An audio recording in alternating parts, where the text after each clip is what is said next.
Despierta, despierta, Dulcinea despierta. Despierta tu espíritu, tu mente, tu corazón, tus sueños. Dulcinea despierta, un mundo de mujeres conscientes. Bueno, bienvenida Adriana Cruz, psicóloga holística, ya nos va a explicar todo su itinerario académico y vivencial, que creo que es el más importante y el más lindo. Estamos en esta charla del déficit de atención. Si realmente tenemos que medicar a los niños o no, niños y niñas, ¿no? Adolescentes, y se extendió a los adultos también esto. Bueno, te doy la bienvenida a estas charlas de los jueves que precisamente buscan intercambiar ideas, intercambiar conocimiento y también opiniones. O sea, bienvenida a la que quiere entrar, hacer preguntas, relatar su experiencia del tema que estamos planteando. Así que te doy la bienvenida y te agradezco por estar aquí, Adriana. Gracias por invitarme. Hacía rato no estaba en tu espacio y siempre son espacios que me nutren mucho el alma. Me gusta mucho poder compartir con otras personas experiencias y bueno, nos junta la vida hace muchos años atrás, justamente ahí con nuestros hijos viviendo experiencias muy afines. Así sí, que... justamente te agradezco. Justamente a mí este tema en particular me golpea el alma, realmente. Ver niños chicos medicados, y eso empezó a suceder hace mucho tiempo. Sin embargo, se sigue, es decir, se ha aumentado la creencia de que realmente este es un trastorno del cerebro. Primero se pensaba que era algo genético. Yo me voy a permitir compartir acá un momento.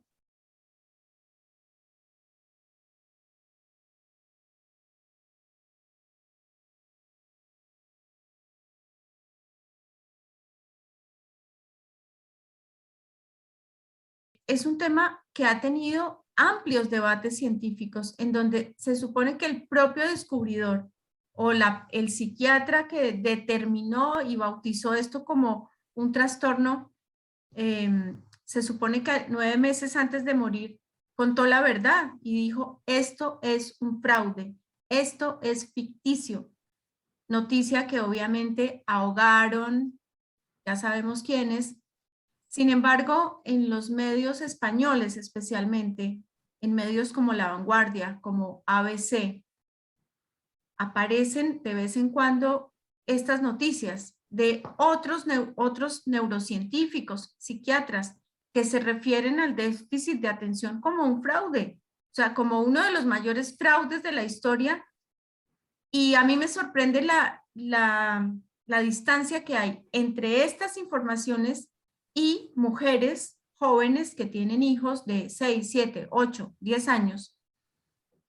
Mujeres profesionales, mujeres es decir, con una formación académica importante como para enterarse de otra forma.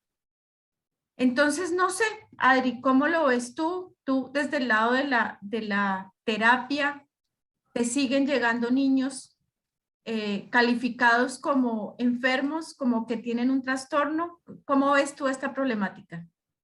Sí, bueno, yo en primera instancia, pues bajo ese efecto a una de mis hijas también la quisieron diagnosticar como una niña con déficit de atención, hiperactividad, que gracias a todo lo que nosotros no tragamos entero, digamos, terminamos decidiendo pues que nuestra hija no tenía este diagnóstico. Y pues para eso se necesita también como mucha fuerza, diría yo, rebeldía, pero digamos que para atravesar esos vacíos, ¿no? Claro, uno a veces dice, pero es que son personas profesionales. A mí todavía me llegan, sí, efectivamente.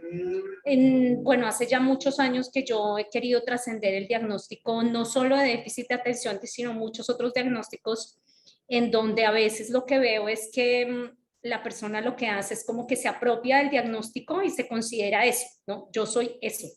Y cuando consideramos que nosotros somos eso, pues terminamos creyéndolo. O sea, finalmente Es que son las creencias mismas, ¿no? Todavía sí hay chicos, hay personas que estudian y leen, pero también yo creo que esto tiene mucho que ver con el miedo, porque cuando tenemos un chico con una forma de comportamiento diferente, yo creo que hoy todavía nos cuesta trabajo hacernos cargo de un hijo o un niño o un chico o un adolescente que es distinto, que piensa distinto, que rompe el esquema, que tiene un comportamiento distinto al resto. Claro, Y pero pues, yo te voy a ir interrumpiendo de cuando en sí, cuando sí, porque vas diciendo cosas muy interesantes, como siempre. A mí me encanta hablar contigo precisamente porque sé que eres una mujer estudiosa. Em, Cuando dices niño con comportamiento distinto, ¿cuál es el patrón? O sea, ¿contra qué lo estamos comparando? Porque por ahí empieza una falsa creencia de que debemos comportarnos según cuál modelo y debemos sí, comparar a nuestros hijos como con cuál modelo. Y es increíble que en los propios colegios, que muchos profesionales de la psicología, lamentablemente, y de la medicina apoyan esto, sabiendo que no hay un modelo de humano, que precisamente en la diversidad está la ajá, belleza del ser humano, claro. Lo en que pasa es saber que lo que cada niño, cada niña va a ser, esa flor que va a brotar. Entonces, desde sí, ahí, sí, lo distinto es lo que entiende el sistema como lo uniforme.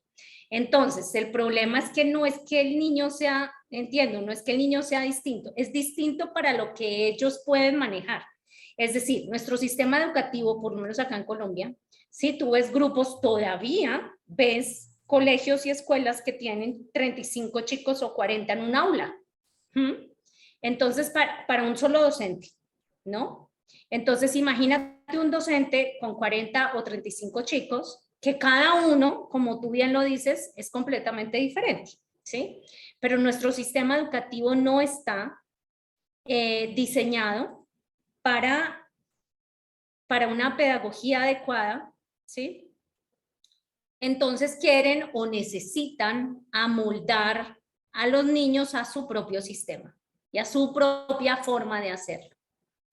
otra cosa que dijiste y que te la celebro es que, bueno, sí, a la niña le diagnosticaron eso, pero nosotros no aceptamos ese diagnóstico, porque también como ciudadanos hemos perdido el empoderamiento de aceptar o no lo que un profesional de la salud determina, que también se puede equivocar.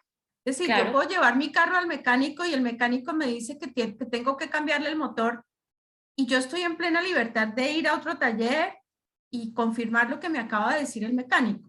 Lamentablemente hay una propaganda muy fuerte hacia el sector de la salud y consideramos que los médicos que hablan desde los sectores oficiales, de los ministerios, de la organización, que ya sabemos, que son la autoridad máxima y que son la ciencia máxima, y al revés, precisamente este déficit de atención tiene unos vacíos científicos de comprobación, es decir, nunca se llegó a comprobar exactamente cuál era el déficit de qué, o sea, de atención, porque el niño habla mucho, porque el niño se mueve mucho, porque el niño no obedece exactamente lo que yo porque el quiero que niño es haga. niño, porque el niño es niño Claro, básicamente, o sea, ¿qué niño no? O sea, es que de verdad que se cae de su peso. Yo caí en la trampa, o sea, yo llegué a creer que mi hija tenía un problema, por ejemplo, pero el problema que tenía era que era más inteligente, o sea, tenía una forma de procesar y una forma de inteligencia distinta o sea, era una niña más inquieta intelectualmente. Afortunadamente corrí con la suerte, ella ya iba a psicoterapia y tuve la suerte de tener una psicóloga que dijo, pues me dijo, básicamente le enseñan 3 meses algo que ella aprende en media hora. No, no es el eh, colegio para ella, no, es demasiado rápida en su pensamiento y es demasiado inteligente. Y entonces, pues la verdad es que las profesoras son brutas, porque no tienen ni idea que esta niña aprende en media hora y no se han dado cuenta, ¿no? Literal. Afortunadamente la saqué del colegio y ahí pues fue donde tuvimos la fortuna de encontrarnos contigo en el otro colegio Que Claro, bueno, pues era un colegio perfecto tampoco, pero sí tenía como una mirada distinta. Efectivamente eran muy inquietos intelectualmente y pues mi hija terminó aprendiendo un idioma que eso fue increíble, o sea, en 6 meses, 8, ya estaba adaptándose a un idioma que desconocía por completo, porque en el otro colegio además terminó habilitando inglés, ¿no? O sea, pero era más porque tenía toda una pelea casada con la profesora de inglés, que además la maltrataba, ¿no? Entonces, es una mezcla por de factores, fortuna, pero mira, lo triste es eso, que son dones, que son talentos. Y en vez de verlos como eso, entonces esta campaña sostenida en el tiempo nos lleva a pensar que son trastornos, que es una deficiencia neurológica. Por favor, todo lo contrario. Es un niño o una niña a lo mejor con la capacidad de tocar violín, de tocar piano, de hacer una escultura, de hacer grandes inventos y desarrollos tecnológicos, pero claro, no está a la altura de un sistema que necesita gente dócil, obviamente. Eso domesticar, sí. lo estamos viendo con los adultos, por favor, desde hace 2 años, en donde no hay, no hay, no se permite el cuestionamiento, no se permite el análisis de las propias cifras. Bueno, otra cosa que mencionaste, diste con una profesional que, que también te supo orientar. ¿No será que también está el tema de la corrupción, tanto del área médica como del área de psicólogos, que bueno, ¿cuánto le pagarán a un psicólogo por medicar? Yo me pregunto, o sea, los psicólogos no pueden medicar, ¿no? No, los psicólogos no, no, acá en mi país no. No, para que haya una medicación debe ser por el psiquiatra o por el médico neurólogo, que son los que están autorizados a hacer medicación, ¿sí? Oye, yo también tengo un sobrino diagnosticado con déficit de atención e hiperactividad. Lo querían sacar de un colegio. Bueno, los efectos que tiene esto son brutales porque son niños que terminan, como llegan, digamos, a mi consulta, son niños que terminan siendo maltratados en realidad por el sistema educativo porque sufren una rotulación, sufren maltrato por parte de sus docentes, porque claro, como son niños tan brillantes, son niños que pues su inquietud física tiene mucho que ver con su inquietud mental. De hecho, hay chicos que ya se ha demostrado que aprenden es cinéticamente, ¿no? Y los niños que aprenden cinéticamente es que aprenden con el movimiento más rápido que otros niños, ¿no? Todos tenemos el mismo canal, digamos, de percepción y de procesamiento de la información, ni tenemos la misma forma de aprender. Los aprendizajes son individuales. Entonces, mi sobrino fue diagnosticado también, él alcanzó a estar medicado y mi cuñada era psicóloga también, hasta que llegó un momento que dijo, no lo voy a medicar más, porque pues el niño estaba, claro, los efectos que empezó a tener, básicamente él superó el tema cuando entró a la Liga Nacional de Patinaje, que fue un supercampeón del patinaje y hoy en día está haciendo doble carrera de titulación en la nacional y es uno de los, y tiene 2 monitorías encima, o sea, imagínate la capacidad de este chico, pero pues él también tuvo esa, entonces, claro, a nivel personal, a nivel familiar y pues a nivel de consulta también me llegaban niños muy talentosos, pues con este diagnóstico encima y realmente pues lo que yo observaba era una bajísima autoestima, una autorrotulación de que ellos eran muy malos, que ellos se metían en problemas, que ellos eran niños castigados, que eran niños, como te digo, maltratados muchas veces incluso no solo por sus padres, algunos sí por los padres, pero otros no, sino más por sus docentes, pero eran niños que tenían pues una tristeza muy grande porque se sentían frustrados, no se sentían buenos, se sentían un niño problema. Entonces sí teníamos unas consecuencias como muy lamentables de esa rotulación que ellos tenían por esos diagnósticos, ¿no? Pues yo creo que este es el escenario perfecto para que de verdad, si estamos empoderadas, ¿no? Digamos, en lo individual, cada una estar atenta, no tragar entero, como bien tú dices, ni con un diagnóstico, porque la primera alarma, ¿dónde se prende? En el colegio, ¿no? Porque no es que uno se levantó y dijo, ay, voy a medicar a mi hijo, no. O normalmente la alarma viene por una citación del colegio, estamos hablando de colegios rígidos, ¿no? No de los Tienden a ser colegios. estos colegios como tradicionales. Sí, como eh, tipo cárcel, que hay una película hecha por dos talentosos argentinos, un productor argentino, la película se llama La Educación Prohibida, que la recomiendo, está en YouTube. sí, Es un la vi. documental realmente. Bueno, la alarma viene de ahí. Entonces, si la mamá, porque generalmente la que va a la reunión y a la citación es la mamá, eso no ha cambiado. O sea, por más movimientos feministas y todo lo que tú quieras, yo te diría que el 70, actualmente 70%, si no el 90%, de la que acude al llamado del colegio es la mujer, es la mamá. Bien, ¿y quién está citando a la mamá? Otras mujeres, ¿no? La orientadora escolar, la directora de grupo, etcétera. Depende de la estructura del colegio. Pero por lo general es el tribunal de la Inquisición, donde no saben cómo decirle a esta mamá que este niño no se adapta, que no ha logrado, o sea, y eh, ahí empieza el empoderamiento, ¿no? De la mamá, que bien puede decirles, bueno, y con base en qué están diciendo eso, o tomar esto como una señal para sacar a su hijo de ese colegio o a su hija de ese colegio, porque, bueno, habrá chicos que se adaptan, que siguen la línea, que están contentos ahí, o contentos porque están satisfaciendo los estándares tanto del colegio como de los papás, y es que no genere problemas, ¿no? Mientras no nos dé problemas, asumimos que el niño está sano. Y yo creo que ahí es donde está el mayor riesgo, Adri. O sea, no porque lo diagnostiquen de déficit de atención, sino a mí me parece que el mayor riesgo lo están corriendo los chicos que no tienen ninguna alarma.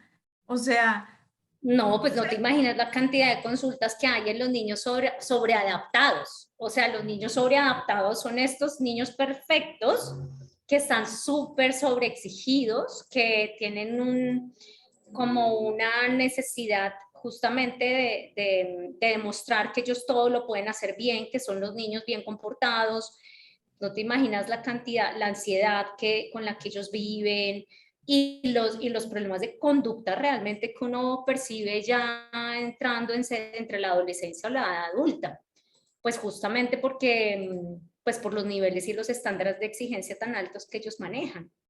Ahora, es que lo que pasa es que sí, detrás de todo eso también están las farmacéuticas que están vendiendo un medicamento, ¿no? Pues que hay todo un negocio rentable frente a. por Por eso no solo supuesto. pasa con el tema del déficit de atención, ¿no? Y No, ya también puede ser sabemos la que salida rápida, ¿no? La salida rápida de tomarse la pastilla para no mirar lo que hay detrás de todo eso, porque igual hay muchos chicos que sí están viviendo una situación de tristeza y en su inquietud o pues están tratando de decir que algo está pasando, pero ni siquiera ellos saben lo que está pasando.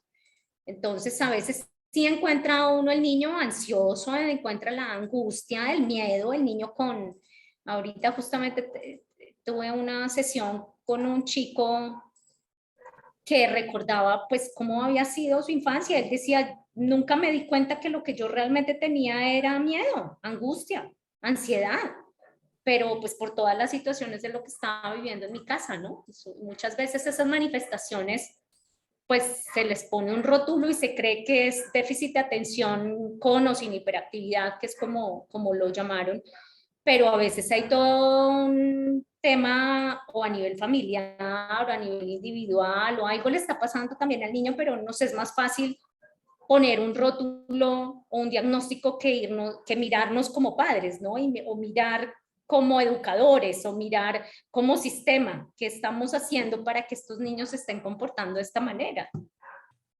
justamente hay otra problemática que la próxima charla, una de las próximas charlas va a tener que ver con todos estos procesos legales que están teniendo curso hoy en día entre padres papá y mamá, que no sabemos divorciarnos todavía, y las falsas denuncias, que es un flagelo realmente, un flagelo que viene de la corrupción del sistema judicial, en donde no les importa, porque la víctima final de todo esto es el niño, ¿no? Porque Sí. supuestamente, o la niña, supuestamente el que motiva todo es el bienestar del niño y la niña, pero no es así, porque termina siendo la gran víctima.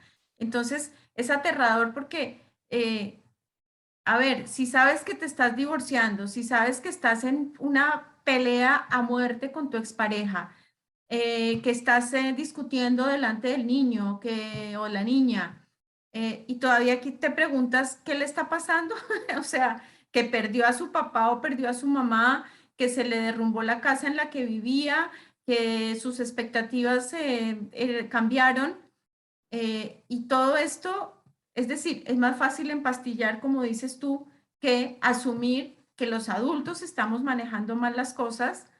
Eso sería, digamos, un factor adicional de una problemática social que está sucediendo en este momento, donde las falsas denuncias están teniendo curso y están haciendo mucho daño a la sociedad, muchísimo. Eh, el otro factor sería una educación que no se ha transformado, que pese a todos los cambios tecnológicos, conocimiento de cómo funciona el cerebro, un montón de cosas, seguimos, como bien tú dices, con aulas de 35 chicos, 40, eh, y con el método de la memoria, ¿no? Con con la exigencia de la calificación, por ejemplo. Sí, ¿Cómo no va, numérica. Ujú. cómo no va a estresar a un niño, a una niña o a un chico que lo estén calificando? ¿No? Es como si en tu trabajo todo el tiempo te estuvieran calificando, ¿cómo te sentirías? No sé a ese nivel, ya que tú tienes tu fundación de bienestar emocional, Adri. eh, ¿Cómo verías tú? ¿Qué tendríamos que hacer distinto si es que de verdad nos creemos mujeres conscientes? Abolir los colegios. Es que no sirve, o sea, no sé cómo siguen existiendo. Pues porque, no, sí sé, pues porque son un negocio, porque son un negocio como lo es todo en nuestra sociedad consumista. Pero pues los colegios, bueno, ya hay muchos padres que están teniendo, no sé qué, no sé en qué porcentaje, pero sí conozco que hay personas que están atreviéndose a hacer cosas distintas en la educación con sus hijos. Lo que pasa es que eso implica que los padres se dediquen a ser papás. Es decir, como por un lado el negocio, por otro lado la comodidad de llevar al hijo y tener todo el día para poder trabajar, ¿sí? Entonces sí hay madres que ya están optando por el homeschooling, por ejemplo, ¿no? Lo que pasa es Buenísimo, que sí. sí, el homeschooling es algo que ya se está dando, pero implica un movimiento a nivel familiar muy distinto, y implica hacerse a la tarea. O sea, yo tuve a mi segunda hija 6 meses, no, casi un año, también la saqué de uno de los colegios donde ella estaba, que incluso fue el colegio donde pasó mi hija mayor y que le funcionó a mi hija mayor. A la menor, pues fíjate que no, son tan distintas que las dos hicieron su crisis a los 12 años, en sexto, estando en colegios distintos. Por las dos me pidieron cambios y yo, claro, en ese momento estaba pues muy desesperada porque mi hija se deprimió, estuvo muy triste, no quería volver al colegio, se enfermaba, empezaba a enfermarse. Yo decía, pero ¿qué está pasando? Hasta que tuve, pues, como pude darme cuenta que era lo que estaba sucediendo. Y les cuento esto porque la tuve desescolarizada más o menos casi 8 meses. Y esto implicó que nosotros como familia tuviéramos que hacer un movimiento completamente distinto. Yo no sabía en esa época que existía el homeschooling, pero dije, bueno, voy a inventarme una forma de que ella pueda como no estar desescolarizada, pero la saqué del colegio, le faltaban unos exámenes por terminar y lo que me hice fue que me diseñé, parecía un homeschooling, pero no era homeschooling porque no era en la casa, sino que yo tenía que llevarla a sus profesores, o sea, le conseguí, no sé, empecé a mirar cuáles eran las virtudes, qué era lo que le gustaba, le pregunté, mi amor, ¿tú qué quieres hacer? Tal, no sé qué. Y ella le encantaba coser. Entonces le compramos una máquina de coserla y entonces ella la llevaba a la clase de tejido y ella de tejido y de costura. Entonces iba con viejitas, o sea, la china tenía como 12 años y yo me iba allá donde en la clase de tejido. Entonces ella iba y se sentaba con las viejitas a coser y eso era la costurera con las señoras ya pensionadas.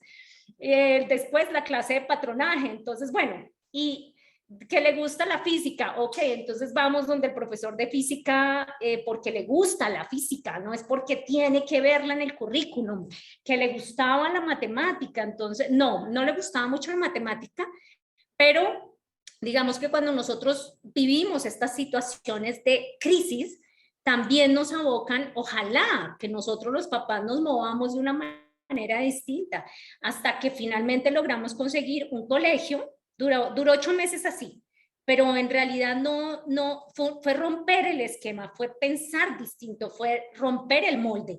Y claro, cuando vivimos estas circunstancias, pues nosotros nos afanamos, porque íbamos a mirar un montón de colegios y ninguno, o sea, no, porque ya la que elegía era ella. Y entonces había colegios donde le decía, no, es que aquí rezamos el rosario, y ella como, bueno, muchísimas gracias, y salía corriendo y decía, no, mami, ese colegio no es para mí. Y bueno, no sé, como que yo creo que en las situaciones de crisis, cuando sobrevienen, vienen a revelarnos algo, o sea, vienen a mostrarnos que hay algo que nosotros necesitamos pensarnos distinto. Pero aquí hay un gran componente, Beatriz, que lo mencioné un poquito al comienzo, pero quiero retomarlo, porque nos pasan las mamás, pasa con los padres y también pasa con los hijos, y es que nos da miedo. O sea, sí, porque yo lo atravesé, ¿me entiendes? Y porque lo acompaño en las mamás, porque lo acompaño en la familia, o sea, da mucho miedo, no sabemos qué hacer, nos desorientamos, salirnos del molde implicaría, en mi caso, por ejemplo, pues cuando en esa época vivía con el papá de mi hija, pues él era como el que tuvimos que tomar la decisión que yo tenía un trabajo independiente, pero tenía que bajar mi tiempo de trabajo para poder llevar a mi hija a hacer las diferentes actividades, y él pues tenía que reforzar un poco más esta parte laboral para que pudiéramos tener además el presupuesto para pagar esta serie de actividades. O sea, hay acomodaciones que a nivel familiar necesitamos hacer. Entonces ahí tenemos que mirar las redes de apoyo, tenemos que mirar una cantidad de situaciones y circunstancias que en últimas lo que está pasando es que nos desacomodamos y nos cuesta. Sí, tú dijiste cambiar. algo que es que todo es un negocio y yo creo que es que en realidad la vida está atravesada por el afán del dinero, y ese afán del dinero, pues en eso también caímos las mamás y los papás, ¿no? Entonces hay que ir a laburar, a generar plata.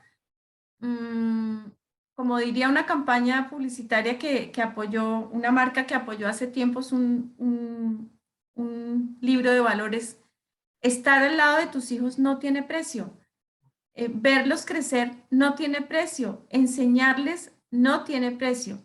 Mientras que todo lo que hay que hacer para no estar con ellos vale un montón. Entonces, Sí, es como que desde ahí nos está fallando la inteligencia, diría yo, de qué es lo que estamos haciendo, porque las que queremos tener hijos, ¿no? Digamos la que no, pues no tiene ese pensamiento.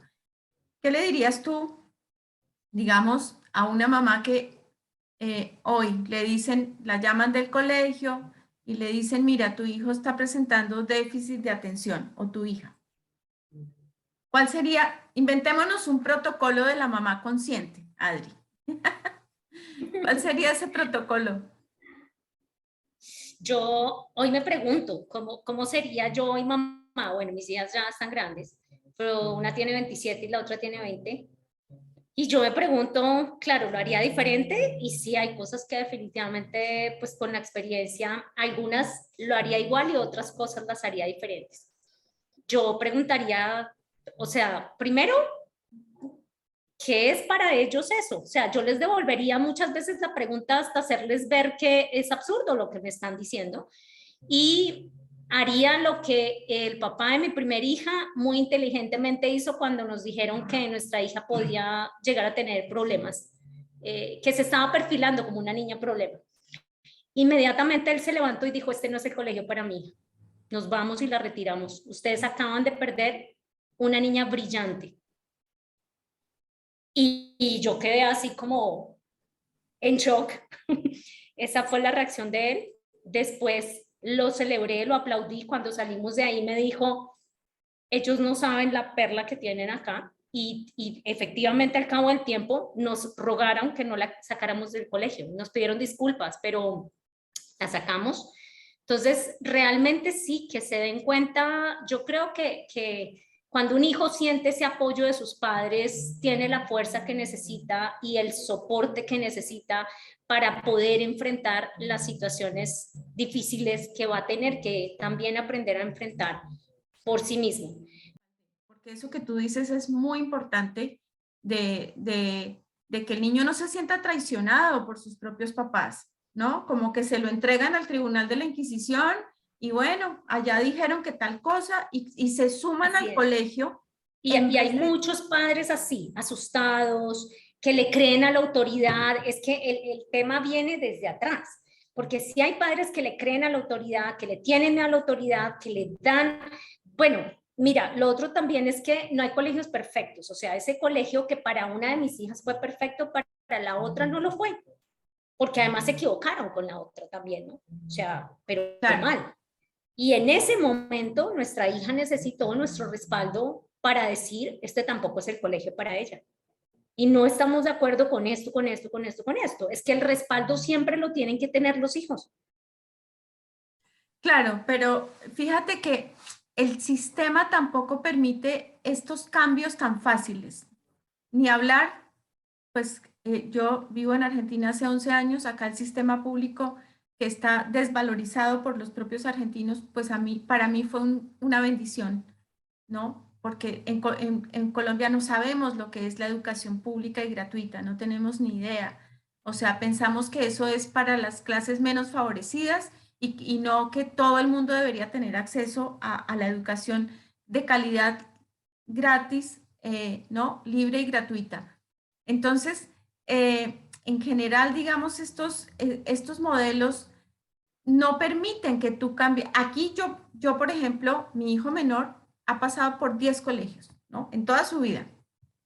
Y aquí existe la flexibilidad en el sistema público y en el privado también. Es decir, basta con que tú digas, me llevo a mi hijo a otro colegio y te tienen que dar una cosa que se llama el pase, sin mayor problema. Pero en Colombia eso no funciona así, ¿no?